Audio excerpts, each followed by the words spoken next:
Pope Leo has pushed back against US President Donald Trump's criticism, telling journalists he does not fear the administration and will not shy away from promoting the message of the gospel.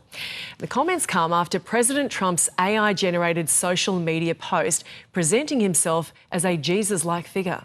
David Smith is Associate Professor in American Politics and Foreign Policy at the US Studies Centre. He joins us now.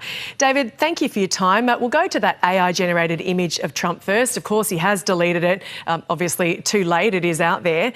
It depicted him, he says, as a doctor, but it very much looked like a Christ-like figure.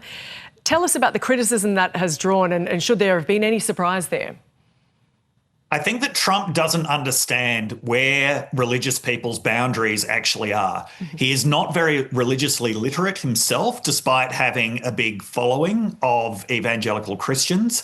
And he didn't understand that this image would be quite offensive to people who regard Jesus Christ as their Lord and Saviour. And there is a lot of bad art out there that depicts Trump in quite Christ-like ways. During the assassination attempt in 2024, there was a lot of religious imagery and ideas that were really attributed to Trump then. So in some ways, it's not surprising that he doesn't understand that Christians actually really have limits of the blasphemy that they're prepared to tolerate. And this was exacerbated anger for many of them. It came after Donald Trump's comments about Pope Leo yesterday. And to just step through the context of that, it was in a speech on Palm Sunday when the Pope said that God rejected the prayers of leaders who start wars. Further comments from the Pope after that about the war in the Middle East. What did he have to say about the Trump administration's actions in Iran, but also the religious rhetoric that they've been using around that?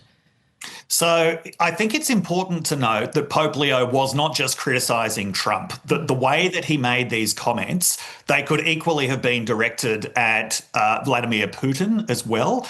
Even though he clearly is critical of the war in Iran and the wars in the Middle East, this was on this very important religious holiday symbolising peace. This was really a much broader message, a much broader plea for peace in the world. Certainly, he doesn't like the way that religious rhetoric is being mobilised in favour of war.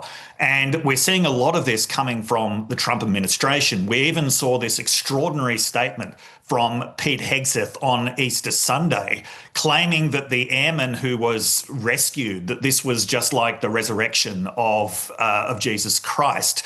So once again, for Christians, even those who support Trump's policies, and perhaps even those who would never support the Democratic Party, nonetheless, this is going too far in putting Trump or putting the United States of America above Jesus Christ or above God.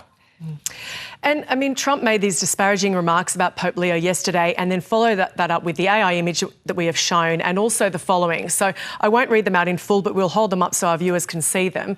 But saying Pope Leo is weak on crime, terrible for foreign policy. I don't want a Pope who thinks it's OK for Iran to have nuclear weapons.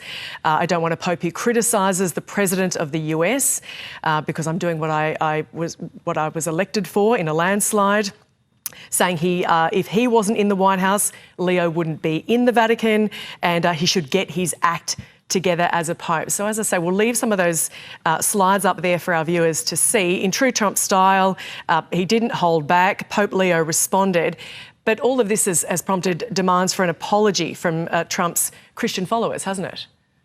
It has. And what Trump is doing here is really trying to belittle the Pope in the same way that he would belittle a Democratic mayor.